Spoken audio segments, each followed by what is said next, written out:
partir du moment où un fournisseur a posé une facture, quelle que soit la méthode qu'il ait utilisée sur TradeShift, on n'a pas ce qu'on avait avant, l'espèce de trou noir, où entre le moment où il met une enveloppe à la poste avec sa facture et le moment où on l'entre en comptabilité, on ne sait pas où elle est.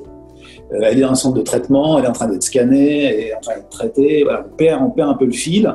Et ce fil, malheureusement, évidemment, ça n'arrive pas très souvent, mais quelquefois il peut être perdu pendant plusieurs semaines. Et personne, tout le monde plutôt est démuni pour apporter une réponse convenable au fournisseur.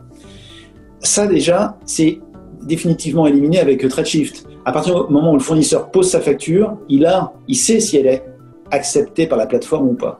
Et à partir du moment où elle est acceptée par la plateforme, eh bien nous on en a la visibilité. Et je parlais tout à l'heure du fait que 100% des factures n'est pas instantanément et automatiquement comptabilisées dans l'ERP. Pour autant, quand on recherche une facture, quand un fournisseur nous pose une question, on sait retrouver où elle est. Et donc une facture qu'on ne voit pas en compta, on remonte dans TradeShift, on la voit dans TradeShift, on comprend qu'elle est quelque part dans une situation intermédiaire et qu'on va pouvoir la traiter. Mais elle n'est pas perdue. On a bien la visibilité de la facture. Donc ça, je pense que c'est le gain principal. Et on peut dire aujourd'hui, alors je n'ai pas les statistiques exactes en tête, mais 80% vraiment des grosses difficultés d'échange avec des fournisseurs à propos de règlement de facture, ce sont des fournisseurs qui ne sont pas TradeShift. Pour les fournisseurs TradeShift, ça ne veut pas dire qu'on n'a jamais de discussion sur un défaut de règlement, mais la réponse au défaut est beaucoup plus simple, parce qu'on sait mettre la main sur la facture, envoyer un message un peu plus pertinent à la compta, regardez cette facture qui est à tel endroit, il suffit même qu'on fasse une copie d'écran, j'ai expérimenté ça, de TradeShift à la compta, et dans l'heure qui suit, ils ont immédiatement traité le problème.